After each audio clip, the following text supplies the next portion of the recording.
강대강 대치에 이번 주 한반도 정세가 출렁거렸습니다. 이 대북 관계의 운전대를 잡고 가겠다던 우리 정부의 입지가 점점 좁아진 가운데 문재인 대통령의 대응이 주목됩니다. 네, 홍현익 세종연구소 수석연구위원, 김성환 시사평론가 새로 모시고 이야기 나누겠습니다. 어서 오세요. 안녕하십니까. 방금 전 이 중국의 시진핑 주석과 미국의 트럼프 대통령이 통화를 했고 북한 문제에 대해서 대화를 나눈 걸로 알려지고 있습니다. 근데 북한이 미국에 맞붙기 시작한 이후로 우리 문재인 대통령과는 이렇다 할 통화를 한 적이 없는 걸로 지금 드러나고 있거든요. 네, 뭐 양측의 이제 그 안보실장, 안보보좌관 차원에서 뭐 긴밀히 대화가 되는 걸로 알고 있고요. 그리고 우리 대통령께서 이제 여기에 대해서 논평이나 우리의 입장을 이제 말씀을 좀 자제하고 계신데 네. 그 이유 자체는 사실 북미 간에 뭐 짜고 치는 건 아니지만 긴장을 고조하는 데서 그들 양측이 이익을 누린다고 생각하고 긴장을 최고도로 지금 올리고 있는 중이다.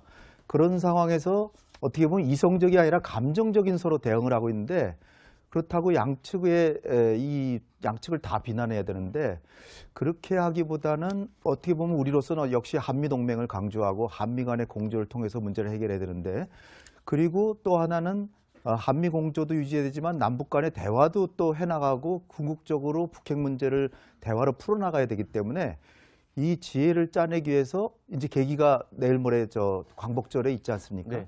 그때 이제 발표하실 것 같고요.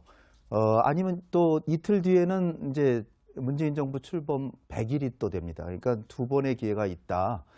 그런 상황에서 지금 이제 얘기를 안 하시는 것이 아닌가 이렇게 생각이 됩니다. 네. 그런데 이제 계속해서 한반도 문제에 있어서 운전석에 앉겠다는 문재인 대통령의 말처럼 상황이 흘러가는 거 맞냐 이런 지적이 나오자요. 청와대가 어제 한미 양국의 안보 수장의 대화 내용을 이례적으로 공개했습니다. 박수현 대변인입니다. 양측은 한미 양국의 안보와 국민의 안전을 확보하기 위하여 취해 나갈 단계별 조치에 대해 긴밀하고 투명하게 공조해 나간다는 약속을 재확인하였습니다. 근데 지금 우리 정부가 사실은 한반도 위기설 그렇게 심각한 거 아니다. 네. 이런 이야기를 이제 계속하면서 너무 안일한 것 아니냐라는 이제 지적을 받아오기도 했는데 지금 시진핑 주석과 트럼프 대통령이 전화 통화까지 했다고 하니 이게 또 보통 문제는 아닌 것 같은 생각이 들거든요. 그러니까 지금 우리의 한반도 문제를 둘러싸고 사실은 주변국들은 굉장히 발빠르게 움직이고 있고 네. 또 물밑 어떤 대화의 어떤 가능성도 타진하고 있지 않습니까? 근데 이제 한편으로 보면 우리 정부의 대응 조치가 어떤 면에서 이게 좀 남의 문제 같은 그런 느낌들이 이제 가지고 있죠. 왜냐하면 특히 이제 지금 우리가 뭐 드러난 물론 이제 정의용 안보실장과 이제 맥메스터 보좌관과의 통화는 했지만 지금 일단 외교부 장관이 휴가를 갔습니다. 네. 자, 이런 상황이고 또 이제 대통령도 며칠째 아무 메시지를 내지 않고 있어요. 네. 이제 그러다 보니까 결국은 이 문제가 결국 우리가 좀 방관하고 있는 것이 아닌가. 물론 뭐 방관하고 있는 건 아니겠죠. 여러 가지 하겠지만 그러나 이제 문재인 대통령이 분명히 이제 운전대를 잡겠다고 이제 이야기를 했고 또 지난번 한미 정상회담을 통해서 어느 정도 그거에 대한 인정을 받았다고 이야기를 했지만 이 한반도 문제에 대해서 우리의 어떤 운전대 자체는 제가 볼 때는 처음부터 좀 잘못된 접근 방식이었다. 저는 네. 그렇게 생각이 듭니다. 왜냐하면 결국은 북한 문제를 둘러싸고 한국의 어떤 주도적 문제를 해결할 수 있는 게 아니거든요. 결국 이제 미국과의 함께 한일과 한미일의 어떤 동맹을 통해서 해결할 수 있는 문제인데 처음부터 저는 문재인 정부가 너무나 접근법 자체를 우리가 해결하겠다, 우리가 대화로 해결하겠다 이런 쪽으로 해서 좀 어떤 면에서 보면 과욕을 부린 것이 아닌가 좀 생각 듭니다. 왜냐하면 지난번 트럼프 대통령이 전화통화를 통해서 대화는 해보셨나요? 라고 이야기를 했지 않습니까? 네. 그 자체 이야기를 보면 결국은 북한 문제의 어떤 주도 당사국이 당신이 아니라 결국은 함께 해나가야 될 문제인데 이제 그런 부분에 해봤냐? 이런 어떤 면에서 보면 조금의 저는 좀 비아냥거리는 투도 있다고 좀 보여지는데 이제 그런 면에서 본다면 너무 문재인 정부가 처음부터 이 문제를 너무 적극적으로 우리가 주도적으로 해결하려고 했던 그런 어떤 부분에서 조금의 어떤 지금에 보면 상대적으로 상당히 좀 밀려난 듯한 좀 옆좌석에도 못한 듯한 그런 모습으로 비춰지는 것이 아닌가라는 좀 우려가 솔직히 듭니다. 그런데 문재인 대통령이 이렇게 말을 아끼는 것과 관련해가지고 이게 혹시 전략적인 침묵 아니냐라는 이런 해석도 있습니다. 네, 뭐 제가 볼 때는 전략적인 침묵에 가깝다고 생각되는데요. 뭐 국민들이 보시기에는 너무 답답하다. 지금 이렇게 한반도 위기 상황인데 어떻게 미국 트럼프 대통령하고 통화도 안 하고 군사적 대응에 관해서 어떤 언급도 하지 않느냐, 국민들한테 어떤 메시지라도 좀 줘야 되지 않겠느냐 이런 생각을 하실 수 있을 거라고 생각되는데요. 지금 국면 자체가 미국하고 북한이 극한의 대결을 하고 있는 상황이고 특히 이제 말폭탄이라고 얘기할 만큼 서로 이제 행동이 들어가는 행동 대 행동이란 말 우리 흔히 많이 사용하지만 아직 행동의 단계로 들어가지 않는 말과 말의 대결을 하고 있는 상황이거든요. 근데 이런 상황이 만약에 계속 앞으로 지속된다고 한다면 그 중간에서 균형자를 맞춰줄 만한 대상이 될 만한 곳은 결국 문재인 대통령이나 우리밖에 없을 것이다. 여기에서 우리가 군사적 대응을 더 하게 될 경우에는 더 북한을 자극만 하게 될 것이다. 그러니까 지금 이 현 상황은 오히려 더 극한적인 대결로 가는 것보다 더 차분하게 이성적으로 대응하는 쪽으로 가는 게 방향이 맞는 것인데 우리가 거기다 자꾸 기름을 붓듯이 뭔가 개입하거나 이렇게 하는 것은 현 상황을 풀어가는 데 있어서 크게 도움이 되지 않는다 이렇게 판단을 하고 있는 것으로 보입니다. 네. 그래서 일단은 좀 한 발을 빼고 있다가 미국과 북한 그리고 오늘 또 이후에서 긴급회의를 또 개최한다고 하잖아요. 모레. 이런 것처럼 시진핑 주석이나 트럼프 대통령 통화라든가 이런 것처럼 지금 이제 군사적 대결 단계까지 거의 근접하다가 외교적인 해결 단계로 잠깐 이제 국면이 넘어가는 듯한 분위기가 나오거든요.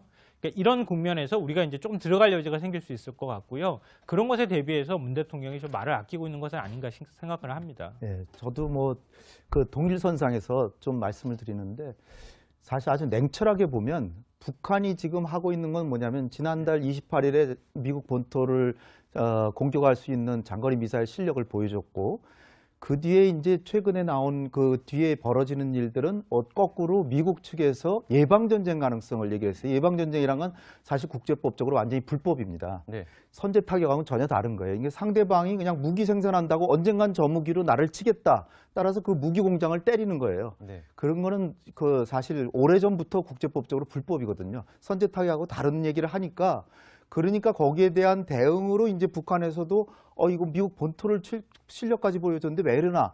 그래서 이제 괌도 군사 기지나 괌을 때린다는 게 아니라 괌에서 3, 40km 그렇죠. 떨어진 곳을 공격한다는 얘기고 공격한다는 것도 아니고 이달 중순까지 계획을 마련해서 최고사령관에서 보고하고 준비를 갖춰서 사령관의 지시가 있으면 실행할 수도 있다. 이겁니다. 그 얘기는 뭐냐면 말이에요, 말. 우리나라도 한미연합군 차원에서 작게 501에도 있고 5027도 있고 있잖아요. 네. 그 작게 하나 얘기한 거예요. 그냥 공개했을 뿐인 거예요.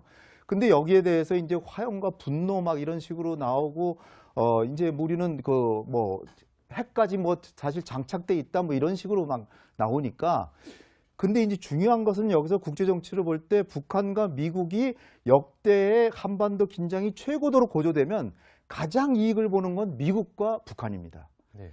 제가 여러 가지 사례를 들 수가 있어요. 천안함 폭침도 그렇고 1차 북핵 위기도 그렇고 93, 4년의 위기도 그렇고 결국은 위기가 끝나고 나면 미국과 북한이 다 이익을 차지하고 제일 손해를 보는 게 한국이고요.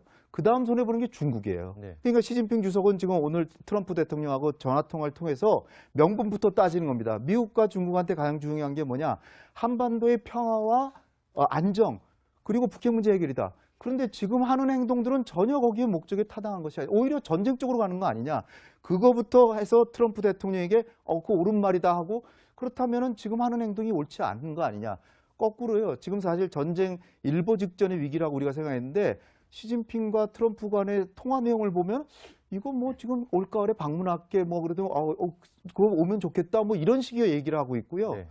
그런 거 보면은 우리 정부가 너무나 한쪽 편에 미국의 편에 완전히 들어가지고선 북한은 정말 우리가 상대하겠다라는 식으로 하다가 잘못하다 북미 간의 긴장이 남북 간의 긴장으로 가고 그렇다고 해서 뭐 또 미국은 자제해라 그러면 한미 관계도 고려되고 그러니까 우리 대통령께서 조금 자제하고 있는 것이지 무슨 대응을 안 하고 있는 차원은 아니다라고 이렇게 평가할 수 있다. 네. 네. 이제 홍현익 위원의 말씀을 들어보면 이제 북미 간의 이 말폭탄을 주고받고 있지만 어떻게 보면 이익을 받는 거는 북한과 미국이다라고 이야기를 해주셨는데 또 그래서 약간 걱정하시는 분들이 많거든요. 일단은 미국 측의 이야기를 좀 들어보고 저희가 대화를 이어나가겠습니다. There will be a war with North Korea over their missile program if they continue to try to hit America with an ICBM. He has told me that. Are we preparing plans for a preventive war, right? A war that would prevent North Korea from threatening the United States with a nuclear weapon? 네, 지금 미국의 당국자들이 상당히 강경한 발언을 쏟아내고 있는 것을 확인하셨는데요. 사실 문재인 대통령 한 달 전에 이런 인식을 가지고 있었습니다. 그럼 마저 들어보고 이야기를 나눠보겠습니다. So there is a possibility that Kim Jong-un continues to make the bluff with his nuclear weapons programs, but deep inside he is actually yearning or wanting dialogue. But in the end, the only way to find out is to have a dialogue with North Korea. 네, 지난 6월이었습니다. 2달 전이었죠. 2달 전에 대통령은 대화를 해봐야 알 수 있다라고 해서 약간 좀 이 상황에 대해서 거리를 한 발자국 이렇게 떨어져가지고 이렇게 보는 듯한 발언을 했는데 지금 당장 미국에서는 저렇게 강경한 발언들이 쏟아져 나오고 있거든요. 네. 그래서 이 판세를 헤아리는데 조금 안이한 자세를 견지하고 있었던 것 아니냐라는 지적이 나오고 있습니다. 그러니까 이제 2달 전만 해도 이 MBC 방송 인터뷰를 통해서 북한의 핵과 미사일은 뻥이다라는 얘기를 했어요. 사실 그때 이제 보면 그 통역자도 상당히 이게 어떻게 통역을 해야 될지를 몰라서 상당히 뭐 곤혹스러웠다고 이야기를 하는데 이제 뻥이라는 것은 이제 거짓말이라는 이야기 아니겠습니까? 예전에 이제 노무현 대통령도 이제 그런 이야기를 한 적이 있죠. 뭐 북한의 핵과 미사일은 자위용이다라고 이야기를 한 적이 있죠. 근데 지금 그 사이에 벌어졌던 화성 14형에 대한 2차례 걸친 실험이라든지 이런 것들을 현재로 비춰보면 또 지금 미국 정보 당국에서 이 기본적으로 이제 핵탄두의 소형화를 이뤘다는 결론을 내렸다는 보도가 있었지 않습니까? 자, 그렇다면 불과 몇 달 사이에 대통령은 뻥이라고 이야기를 했는데 실제로 북한이 보여준 현상 자체는 이건 뻥이 아니라 실적인 위협이 되고 있고 미국 당국도 이거를 실적 위협으로 느끼고 있다는 것이거든요. 근데 이제 예전의 어떤 상황과 지금의 상황은 저는 좀 다르다고 봅니다. 왜냐하면 북한이 핵과 미사일을 좀 개발하고 이럴 때의 단계와 지금의 상황은 이미 어떤 면에서 보면 김정은 시대 들어서 상당히 이제 고성능화를 이뤄낸 상황이에요. 어느 면에 보면 이제 핵 보유국이 된 상황이죠. 그리고 또 지금 미국의 어떤 조야의 분위기 자체가 예전의 상황은 좀 다릅니다. 트럼프 같은 경우는 지금 주변에 보면 대부분 다 현역 장성들 출신으로 다 포진되어 있습니다. 굉장히 강경파도로 되어 있단 말이죠. 그러니까 우리가 예를 들어서 뭐 기존의 문법대로 이게 말폭탄에 그칠 것이다라고 그렇게 한다라고 뭐 분석도 있겠지만 그러나 지금 상황은 단순히 말폭탄 끝나겠는가? 김정은과 트럼프의 성향을 봤을 때 자칫 잘못하면 이것이 실질적인 군사적 충돌로도 갈 수 있는 가능성은 충분히 있기 때문에 그 속에서 우리의 역할이 중요한데 근데 우리의 입장으로 봤을 때는 너무나 이 상황 자체를 예전의 문법대로만 보고 있는 것이 아닌가라는 그런 우려들이 솔직히 나오고 있는 것이죠. 네. 근데 제가 지금 이제 청와대를 취재를 하고 있기 때문에 주변에서 제가 최근에 많이 들었던 질문이 전쟁 진짜 나는 거야? 이렇게 질문하는 분들이 많아요. 그러니까 외교라는 게 굉장히 그 복잡한 셈법이 있지만 우리 일반 국민들은 거기까지 모르니 정부의 대응, 청와대의 말이 굉장히 중요한데 처음에 9일만 하더라도 청와대 고위 관계자가 위기설 동의하지 못해 라고 밝혔거든요. 그런데 그 다음날 이제 NSC 상임위원회에서는 또 정의용 안보실장이 상황이 벼랑 끝으로 가고 있다라고 말한 사실을 또 청와대가 이야기를 했어요. 그러니까 국민들은 헷갈리는 거예요. 뭐 어쩌라는 거냐, 이게 어떻게 가고 있는 거냐 좀 걱정되거든요. 그러니까 많이 좀 답답해하실 것 같아 보여요. 제가 생각하기에도 아마 정부 입장에서도 답답해할 것 같고 문재인 대통령도 답답해할 것 같습니다. 왜냐하면 이게 그러니까 우리가 처한 상황이라는 것 자체가 구조적으로 굉장히 움직이기가 어려운 상황이 돼 있기 때문에 이런 것이거든요. 그러니까 북한은 끊임없이 미국하고 대화하려고 하는 거예요. 그러니까 싸우려고 해도 미국하고 싸워야지 뭔가 나온다고 생각하는 거죠. 미국하고 싸우려고 하는 이유는 북한이 지금 이런 방식으로 북한을 계속 압박해 들어가고 경제 제재를 하고 하는 가장 핵심적인 주체는 미국이라고 보는 거예요. 그래서 이제 그 휴전협정 당사자가 미국이기 때문에 미국하고 이 문제를 풀어야 된다. 정전협정으로 가야 된다. 뭐 이렇게 얘기를 하고 있는 거 아닙니까? 근데 그 틈새에서 우리가 계속 소외되거나 아니면 중간에 눌려있는 상황이 되었기 때문에 이런 구조적인 문제를 어떻게 풀어야 될 것이냐. 이게 쉽게 해결될 문제가 아니라는 거죠. 또 하나 또 말씀드리고 싶은 것은 만약에 미국이 북한이 발사하는 미사일을 사드로 방어하거나 어떤 방식으로든 한반도에서 북한을 공격을 하려고 한다 그러면 우리의 협조 없이는 절대 불가능한 일입니다. 그러니까 그 북한에서 미사일을 쏠 때 초동 단계에서 그 미사일을 격추를 하든 어떤 방식으로든 우리 군과 같이 동맹 상태에서 같이 대응을 해나가야지 가능한 것이거든요. 그러니까 우리가 빠진 상태에서 미국이 북한을 선제 타격하든 예방전쟁을 하든 어떤 것도 할 수 없다. 그러니까 결국은 미국이 얘기하는 그 밑바탕에는 우리하고의 강력한 어떤 한미 공조가 깔려있지 않으면 불가능한 일이기 때문에 우리가 말 한마디를 하는 게 아니라 실질적인 준비는 현재 다 하고 있는 것이다. 그러니까 이거를 우리가 아무것도 안 하고 있다고 생각하면 그건 오산이라고 생각을 하는 거예요. 구조적이고 보다 아주 중요한 변수를 보면요. 가장 큰 징후는 북미 간에 전쟁이 난다. 만약에 그런 상황이라면 서로 간에 엄청난 비난이 있을 겁니다. 네. 근데 북한의 관영 통신이나 뭐 어디서 나온 얘기도 트럼프 대통령에 대한 개인적인 비난 그런 게 거의 없어요. 그러니까 어떻게 보면 협상을 원한다는 것을 다 깔고 있는 거고요. 실제로 북미 간에 뉴욕에서 지금 수개월 동안 이미 접촉하고 대화하고 있고요. 네. 원비어도 그래서 데려간 건데 그다음에 또 하나는 구조적으로 국가 이익의 차원에서 볼 때 북한이나 미국이나 결코 전쟁을 원치 않습니다. 특히 북한은 만약에 괌을 공격한다 그러면 미국한테 전쟁 발동 요인을 제공하는 건데 네. 미국은 상당히 피해를 입을지 모르지만 북한은 완전히 멸망해버려요. 네. 그러니까 김정은이가 결코 전 괌을 때리는 그런 무모한 일은 할 리가 없다. 그 우리 정부에서 이렇게 가만히 보면 아 저거는 틀림없이 빅딜을 염두에 두고 가고 있는 과정에서 서로 흥정을 하고 있는 중이다라고 보고 있는 것 같아요. 예. 근데 자칫 개입했다가는 한쪽 편을 들다가는 남북 대화도 안 되고 아니면 미국한테 큰 상처를 줄 수 있으니까 더구나 트럼프 대통령이 직접 나서서 얘기하는데 그거 왜 이렇게 긴장을 고조시키냐 얘기하면 한미 관계 안 좋잖아요. 그럼에도 불구하고 아마 8.15 경축사에서는 아마 내용이 나오지 않을까 이렇게 생각이 됩니다. 네, 지금 북한과 미국의 이렇게 강대강 대치가 이루어지는 가운데 굉장히 중요한 변곡점이 하나 있었잖아요. 지난달 29일 화성 14형 북한이 발사를 하면서 문재인 대통령이 나머지 사드 4기도 추가로 배치하라라고 이렇게 지시를 내렸단 말입니다. 근데 그게 2주간 배치가 이루어지지 못하고 있다가 오늘 오전에서야 현장 환경평가를 시작을 했잖아요. 근데 왜 이렇게 늦어지는 겁니까? 이게? 일단 이제 사실 그 전날만 하더라도 일단 국방부에서 이제 환경평가를 하겠다라고 해서 사실 사드의 추가 배치가 거의 물 건너가는 듯한 이제 분위기였죠. 이제 그러다가 그 다음날 NSC에서 문재인 대통령이 임시 배치를 하라라고 지시를 했지 않습니까? 네.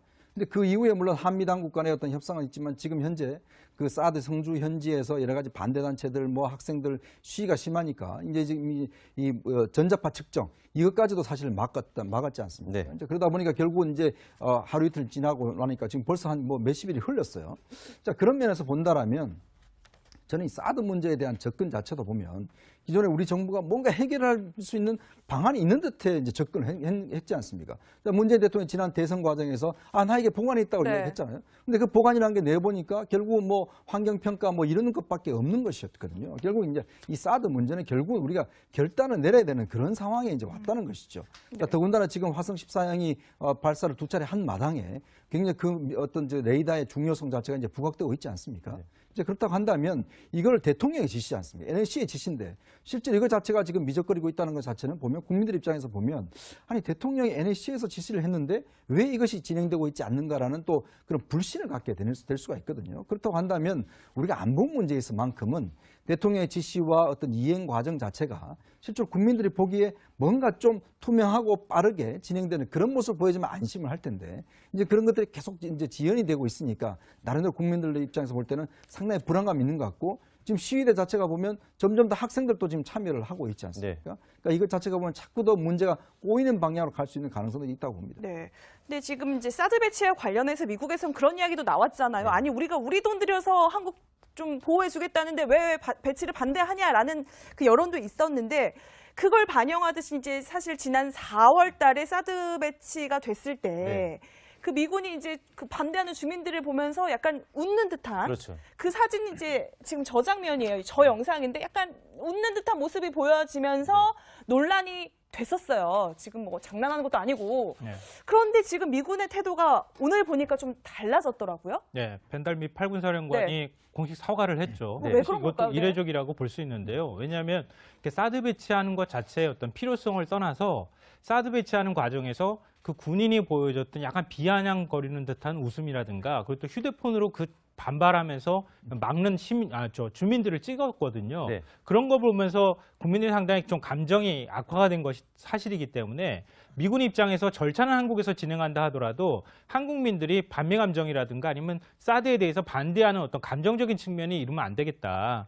그러니까 미국 입장에서 사실은 한국에서 미국이 뭐 사드 포대를 갖다 놓는다 하더라도 한국 땅에 갖다 놓는 거니까 한국 정부에서 그것들을 해결해 줘야 하는 것이지만 미국 입장에서는 한국 국민들의 감성을 건드리는 문제에 대해서는 미국이 풀어야 될 필요가 있을 것 같다. 네. 더군다나 지금 북한에서 미사일 뭐 공격을 하니 어쩌니 이제 위협하고 있는 상황이기 때문에 사드 배치의 필요성이 굉장히 많은 상황에서 미국 입장에서 어떤 방식으로든 미국에 대해서 안 좋은 감정을 갖고 있는 부분들은 빨리 해소하는 게 좋겠다. 그러면 그 나머지 부분에 대해서 한국 정부가 절차를 빨리 진행할 수 있도록 해주는 게 좋겠다는 판단을 한 것으로 보입니다. 네, 지금 저희 성주 현장에도 저희 채널의 취재 기자들이 상당히 많이 내려가서 취재를 열심히 하고 있는데 현장 분위기가 상당히 혼란스럽다고 합니다. 이 사과를 받아달라, 받아들일 수 없다 이런 그 대치가 있었는데 이런 성주의 모습과 상당히 겹쳐 보이는 장소 하나가 있습니다. 바로 미국령 괌인데요.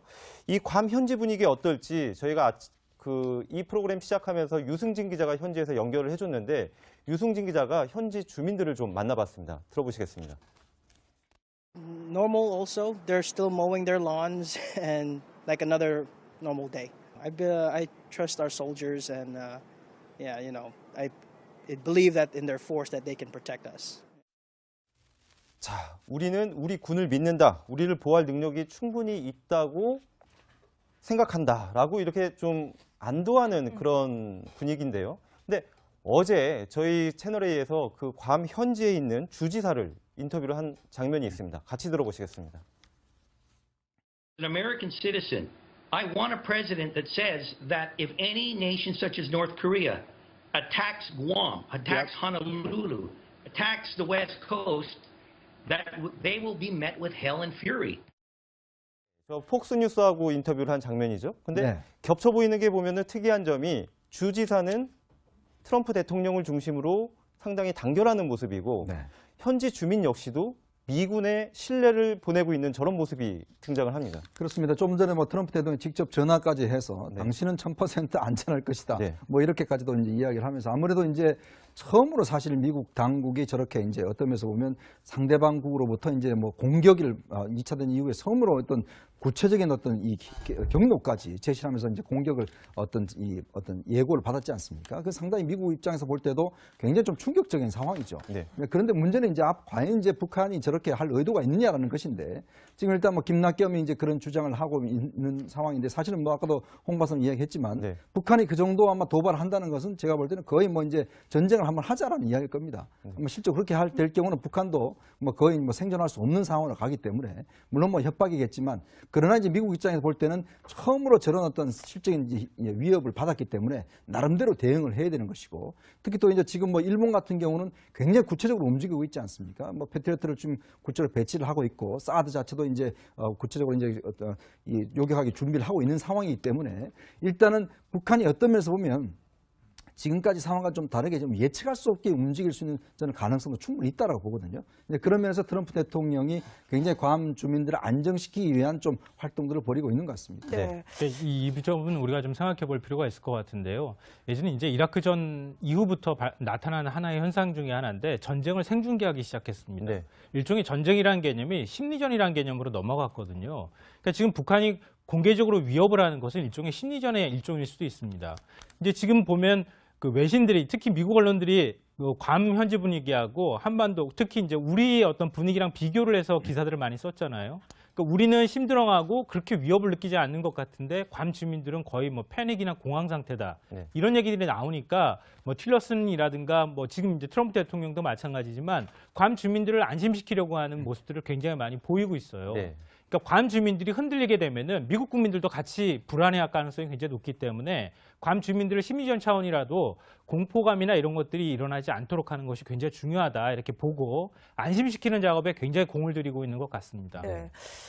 지금 이제 근데 이제 좀 특이한 게 있으면 북한이 예전에는 뭐 불바다로 만들어버리겠다 뭐 이 정도의 언어로 이제 위협을 했는데 최근에 보면 타격 계획을 좀 구체적으로 좀 공개도 하고 뭐 김정은한테 보고서를 만들어서 곧 뭐 내놓겠다 이렇게까지 하고 있거든요.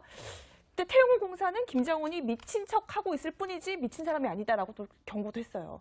네. 동의합니다. 그러니까 김정은이는 결코 미치지 않았고요. 진짜 미쳤다면 정말 큰일이죠. 네. 미쳤다면 전쟁이 날 수도 있습니다. 그런데 미치지 않았기 때문에 지금 북한이 줄기차게 하고 있는 건 거의 분명해요. 우리 문재인 정부가 그렇게 대화하자 그래도 안 하고 인도주의적 지원도 거절하고 하는 거는 결국은 자기 정권이 유지되려면 미국하고 담판을 해야 되고 담판을 하려고 그러는데 트럼프 대통령이 뭐 북한이 마음을 고치면 뭐 영광스럽게 만나겠다라고 말만 하지 실제로 직접적인 본격적인 대화를 안 하거든요. 그리고 트럼프 대통령 자신도 국내에서 러시아 스캔들이고 뭐 지지도도 굉장히 낮고 지금 트럼프 대통령이 위기를 좀 고조시킨 이런 상황에서도 미국이나 전 세계에서 지금 비난받고 있습니다.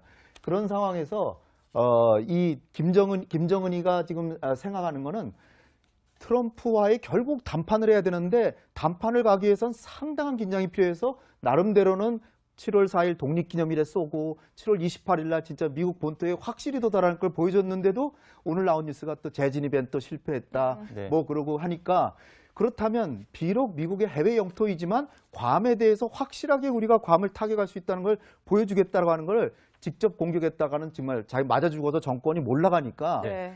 이런 자세한 계획을 17분 47초 걸린다, 뭐 몇 미터다, 뭐까지 얘기를 해가면서 마치 할 것 같은 분위기를 조정해서 긴장을 고조시켜 놓은 다음에 트럼프 대통령도 여기에 이제 맞대응해서 시진핑 주석하고 통화해서 미중 간에 얻을 거는 트럼프 대통령 또 얻어내고 네. 한국이나 중국으로 하여금 한반도 긴장을 완화시켜주면 뭐든지 얻어내겠다라는 걸 다 얻어낸 다음에 결국은 북미 간에 사실 우리가 지금 지켜보고 있듯이 벌써 여러 달째 북미 간의 대화가 진행되고 원비어도 석방해지고 우리도 그런 차원에서 남북 대화를 하자는 것이고요. 이건 사실 미국의 승낙이 필요한 부분이 아닙니다. 우리 정부가 이럴 때는 사실 우리도 북한하고 대화할 테니까 미국도 북한하고 제재는 같이 한국하고 하면서 협상도 하자. 이런 제안을 저는 8.15 경칙사 때 나와주기를 저는 기대합니다. 네. 이제 우려스러운 부분은 사실은 그 대화의 내용이 뭔가 하는 것이거든요. 네. 지금 이제 북한, 미국에서 나오는 이야기는 라이스 전 유엔 대사 같은 경우는 북핵을 인정하자라는 이야기까지 나오고 있어요. 네. 만약에 우리가 배제된 상황에서 북미 협상을 통해서 북핵의 사실상 보유 자체 인정해 버린다고 한다면 이건 우리한테는 엄청난 문제거든요. 그러니까 우리가 이 상황에서 끼어들 수 있는 공간 자체가 없어져 버린다 한다면 정말 방관자밖에 되지 않는다는 게 지금 상황에서 대화는 중요하지만 그 대화 내용에서 과연 우리가 뭘 얻을 것인가 저는 더 중요하다고 봅니다. 네. 방관자가 되지 않기 위해서도 우리가 북한과 미국한테 협상해라라고 얘기를 해야 방관자가 안 되는 것이죠. 네. 네, 지금까지 북한과 미국의 강대강 대치 그리고 한반도의 지금 일단 외교부 장관이 휴가를 갔습니다. 네. 자, 이런 상황이고 또 이제 대통령도 며칠째 아무 메시지를 내지 않고 있어요. 네. 이제 그러다 보니까 결국은 이 문제가 결국 우리가 좀 방관하고 있는 것이 아닌가. 물론 뭐 방관하고 있는 건 아니겠죠. 여러 가지 하겠지만. 그러나 이제 문재인 대통령이 분명히 이제 운전대를 잡겠다고 이제 이야기를 했고 또 지난번 한미 정상회담을 통해서 어느 정도 그거에 대한 인정을 받았다고 이야기를 했지만 이 한반도 문제에 대해서 우리의 어떤 운전대 자체는 제가 볼 때는 처음부터 좀 잘못된 접근 방식이었다. 저는 그렇게 생각이 듭니다. 왜냐하면 결국은 북한 문제를 둘러싸고 한국의 어떤 주도적 문제를 해결할 수 있는 게 아니거든요. 결국 이제 미국과의 함께 한일과 한미일의 어떤 동맹을 통해서 해결할 수 있는 문제인데 처음부터 저는 문재인 정부가 너무나 접근법 자체를 우리가 해결하겠다, 우리가 대화로 해결하겠다 이런 쪽으로 해서 좀 어떤 면에서 보면 과욕을 부린 것이 아닌가 좀 생각 듭니다. 왜냐하면 지난번 트럼프 대통령이 전화통화를 통해서 대화는 해보셨나요? 라고 이야기를 했지 않습니까? 네. 그 자체 이야기를 보면 결국은 북한 문제의 어떤 주도 당사국이 당신이 아니라 결국은 함께 해나가야 될 문제인데 이제 그런 분이 해봤냐? 이런 어떤 면에서 보면 강대강 대치에 이번 주 한반도 정세가 출렁거렸습니다. 이 대북 관계의 운전대를 잡고 가겠다던 우리 정부의 입지가 점점 좁아진 가운데 문재인 대통령의 대응이 주목됩니다. 네, 홍현익 세종연구소 수석연구위원 김성환 시사평론가 새로 모시고 이야기 나누겠습니다. 어서 오세요. 안녕하십니까. 방금 전 이 중국의 시진핑 주석과 미국의 트럼프 대통령이 통화를 했고 북한 문제에 대해서 대화를 나눈 걸로 알려지고 있습니다. 근데 북한이 미국에 맞붙기 시작한 이후로 우리 문재인 대통령과는 이렇다 할 통화를 한 적이 없는 걸로 지금 드러나고 있거든요.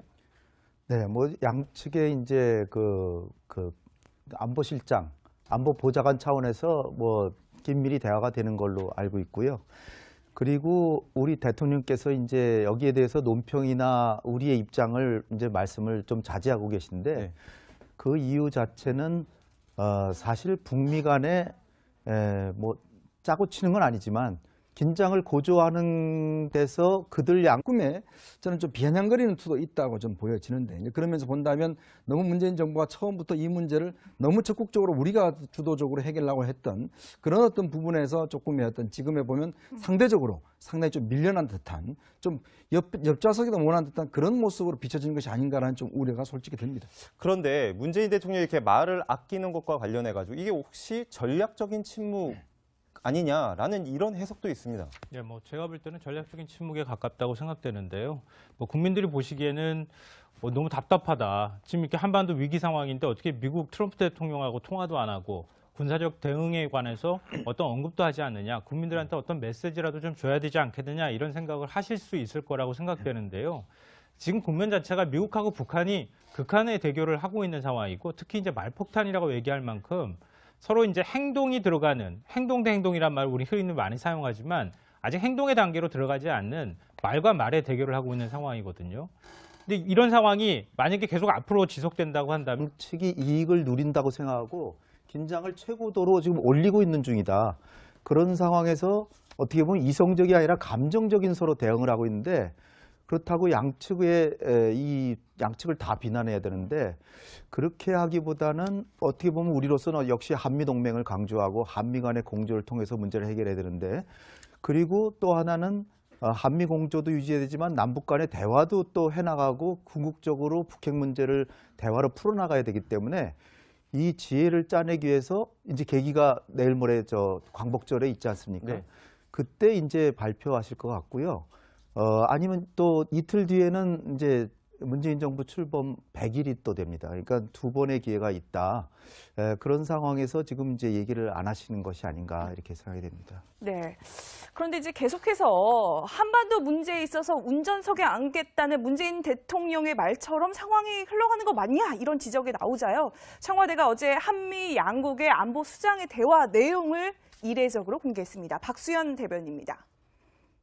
양측은 한미 양국의 안보와 국민의 안전을 확보하기 위하여 취해 나갈 단계별 조치에 대해 긴밀하고 투명하게 공조해 나간다는 약속을 재확인하였습니다. 근데 지금 우리 정부가 사실은 한반도 위기설 그렇게 심각한 거 아니다. 네. 이런 이야기를 이제 계속하면서 너무 안일한 것 아니냐라는 이제 지적을 받아오기도 했는데 지금 시진핑 주석과 트럼프 대통령이 전화 통화까지 했다고 하니 이게 또 보통 문제는 아닌 것 같은 생각이 들거든요. 그러니까 지금 우리의 한반도 문제를 둘러싸고 사실은 주변국들은 굉장히 발빠르게 움직이고 있고 네. 또 물밑 어떤 대화의 어떤 가능성도 타진하고 있지 않습니까? 근데 이제 한편으로 보면 우리 정부의 대응 조치가 어떤 면에서 이게 좀 남의 문제 같은 그런 느낌들이 이제 가지고 있죠. 왜냐하면 특히 이제 지금 우리가 뭐 드러난 물론 이제 정의용 안보실장과 이제 맥메스터 보좌관과의 통화는 했지만